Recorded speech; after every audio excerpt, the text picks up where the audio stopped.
Paano kung ang mundo ay tuluyang nagyelo at ang tanging natitirang buhay ng tao ay nasa isang tren na hindi kailanman humihinto? Pero ang tren na ito, hindi lang survival. Ito ay isang moving kingdom kung saan ang mayayaman ay nabubuhay sa luho habang ang mahihirap, tinatrato na parang hayop. At kapag lumaban ka, babasagin nila ang katawan mo sa yelo. Ito ang kwento ng Snow. Taong 2014, sinubukan ng mundo na pigilan ang global warming. Gumamit ang 79 bansa ng isang experimental project, ang tinatawag na stratospheric aerosol injection. Ang chemical na ginamit ay CW7, isang artificial cooling agent na dapat sana magpapababa ng temperature. Pero nagkamali sila at imbis na ayusin ang klima, nagdulot ito ng bagong ice age. Sa loob lang ng ilang panahon, ang buong mundo ay naging yelo. Halos lahat ng buhay namatay. Lumipas ang 17 taon. Ang natitirang humanity ay nakasakay sa isang self-sustaining train, ang Snowpiercer. Isang train na umiikot sa buong mundo, araw-araw, hindi tumitigil. Ang gumawa nito ay isang transportation magnate, si Wilford. At sa loob ng train, nabuo ang bagong lipunan. Taong 2031, ang mga elite ay nasa harapang bahagi ng train. May pagkain, alak, music, at comfort. Pero ang mga nasa likod, tinatawag na scum. Nabubuhay sa dilim, siksikan, walang privacy, parang mga preso. Ang pagkain nila, isang itim na gelatinous protein bar na parang basura. At ang nagbabantay sa kanila ay ang mga guards ni Wilford. Kasama ang isang babaeng sobrang creepy at uwi magsalita, si Minister Mason. Kapag may nagrebelde, hindi nila kinukulong lang. May mas malala silang parusa. Binubuksan nila ang maliit na portal sa tren at ipapasok nila ang braso ng rebelde sa labas, sa sobrang lamig. After 7 minutes, ang braso magiging solid ice. At pagkatapos, babasagin nila ito gamit ng sledgehammer. Habang natutunaw ang yelo, bumabalik ang sakit. Isang parusang mas masakit pa sa kamatayan. Pero ang pinaka nakakatakot sa tail section, hindi lang ang gutom, kundi ang pagkawala ng mga bata. Minsan, bigla na lang may kukunin na bata. Ang dahilan nila, medical check. Pero ang mga batang iyon, hindi na bumabalik.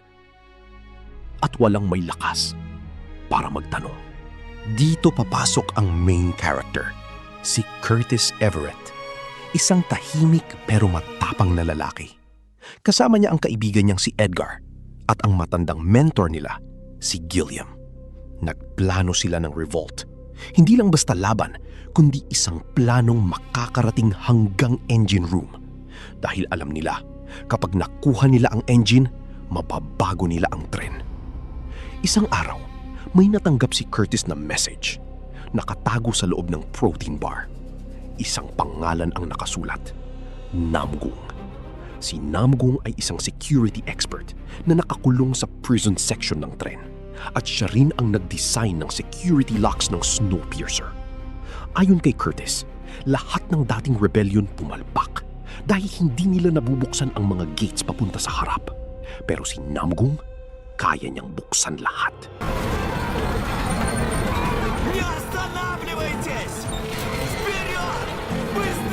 Inatake nila ang tail section at napatay nila ang mga guards. Nabuksan nila ang prison compartment. Doon nila nakita si Namgung Minso. Kasama ang anak niyang si Yona. Pero addict si Namgung sa droga na tinatawag na Chronolay. Kaya ang deal ni Curtis, tutulungan ka namin basta buksan mo lahat ng pinto. Pumayag si Namgung, pero isang kondisyon, dapat kasama ang anak niya. Habang naglalakad sila papunta sa harap, nakapasok sila sa isang compartment. At doon nila nalaman ang katotohanan. Ang protein bars na kinakain nila galing sa dinurog ng mga insekto. Dito mas lalo silang nainis. Parang sinasabi ng tren na ang mga nasa tail ay hindi tao. Napansin ng anak ni Namgong, ang sunod na compartment ay ang pinakamalaking laban. Inambush sila ng mga masked soldiers, may dalang hatchet o palakul. Pinamunuan sila ni Franco the Elder. Nagkaroon ng brutal massacre. Dugo sa floor, sigawan, palo, saksakan.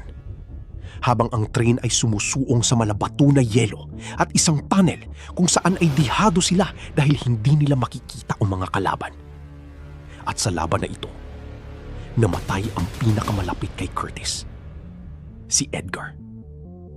Dito tuluyang naging cold-blooded si Curtis. Wala nang atrasan. Nahuli nila si Minister Mason. At para makadaan sa susunod na mga car, ginamit nila siya bilang hostage. Kasama na rin sa grupo si Tanya, isang ina na kinuha ang anak na si Timmy. Kasama rin si Andrew at iba pang rebels na nawalan din ng anak. Habang lumalapit sila sa front cars, nakikita nila ang sobrang unfair na mundo.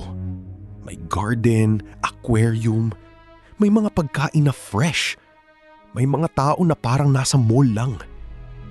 At dito, napagtanto nila, habang sila naghihirap sa tail, ang iba ay nabubuhay na parang normal. Nakapasok sila sa schoolroom. May teacher na nagtuturo sa mga bata. Si Wilford ang savior. Ang engine ang sacred. Ang order ay kailangan. Brainwashing lahat. Pero biglang may dumating na bald man. Dala niya eggs. Celebration daw ng 18th year ng train. Pero biglang napansin ni Curtis ang butas ng itlog. May baril pala sa loob ng eggs. At doon nagsimula ulit ang massacre. Habang nagkakagulo, nakita nila sa broadcast, pinatay si Gilliam. Ipinakita ni Franco ang execution. Dito naggalit si Curtis. At bilang revenge, pinatay niya rin si Minister Mason. Habang tumatakbo sila papunta sa engine, hinahabol sila ni Franco. Isa-isa niyang pinatay ang mga rebels. Namatay si Gray. Nabatak si Tanya. Walang awa. Halos si Curtis na lang ang natira. Sa huling compartment bago ang engine, sinabi ni Namgoong ang totoo. Hindi niya gustong kunin ang engine. Gusto niya lang makalabas dahil naniniwala siya na posibleng nabubuhay na ulit ang mundo sa labas. At ang chronolay, hindi lang droga. Pwede rin itong gawing explosive. Dito umamin si Curtis. Noong unang days ng train, nagkaroon ng cannibalism sa tail. Sobrang gutom nila. Kinain nila ang isa't isa. At si Edgar, baby pa noon, pinatay ni Curtis ang nanay niya. At muntik na niyang kainin si Edgar. Pero si Gilliam ang pumigil. Binigay nito ang sariling braso bilang pagkain. Kaya dala-dala ni Curtis ang galit. At ang gusto niya, harapin si Wilford. Binuksan ang pinto. Lumabas ang assistant ni Wilford at inimbitahan si Curtis sa loob. At doon, nakilala niya ang tunay na ruler ng tren, si Wilford. Ang pinakamalaking twist, sinabi ni Wilford na ang rebellion na ito ay planado. Si Gilliam at Wilford, magkasabwat. Ginagamit nila ang rebellion para bawasan ang population ng tail dahil hindi na sustainable ang train. At ngayon, si Curtis ang gusto nilang ipalit bilang bagong leader. Pero si Franco buhay pa. Subalit pinigilan ito ni Namgong. Si Yona naman tumulong para mabuksan ang pinto, para humingi ng posporo kay Curtis. Ngunit bigla niyang binuksan ang floorboard. At doon nila nakita ang katotohanan. Ang nawawalang bata, si Timmy, nasa loob ng engine. Ginagamit siyang replacement part para sa machine. doon na tuluyang sumabog ang galit ni Curtis. Sinuntok niya si Wilford at hinila niya palabas si Timmy. Pero nasugatan siya at nawalan ng braso habang inililigtas ang bata. Lumabas din ang isa pang batang nawawala, si Andy. Pero pumasok ito sa engine core, hindi na napigilan. Dito na nagdesisyon si Curtis. Hindi na dapat magpatuloy ang order. Kailangan sirain ang sistema. Kaya binigay niya ang posporo kay Yona. Sinindihan ni Yona ang fuse para sa chronolay bomb. Dumating si Franco para pigilan sila, pero pinatay siya ni Namgong. Hindi na maisara ang engine door, kaya para protektahan si Yona at Timmy, ginamit ni na Curtis at Namgong ang sarili nilang katawan bilang shield. Boom! Sumabog ang pinto at nag-trigger ito ng avalanche. Nadiskaril ang Snowpiercer. Nasira ang buong tren. Ang sistemang order tuluyan ng gumuho. Pagkatapos ng crash, si Yona at Timmy lang ang nakalabas. Naglalakad sila sa snowy wasteland. Tahimik, walang tao.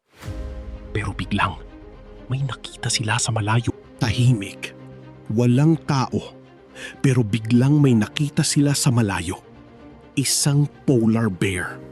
At doon nila nalaman ang katotohanan. May buhay pa sa labas. Hindi pala totoong patay ang mundo. At ang Snowpiercer ay isang kasinungalingan na ginawa para kontrolin ang tao. At kung nagustuhan mo ang movie recap na ito, comment down below kung anong movie ang gusto mong susunod na i-recap natin. Like, subscribe, and hit the notification bell. Dahil dito sa channel na ito, walang ligtas kapag nagsimula na ang survival.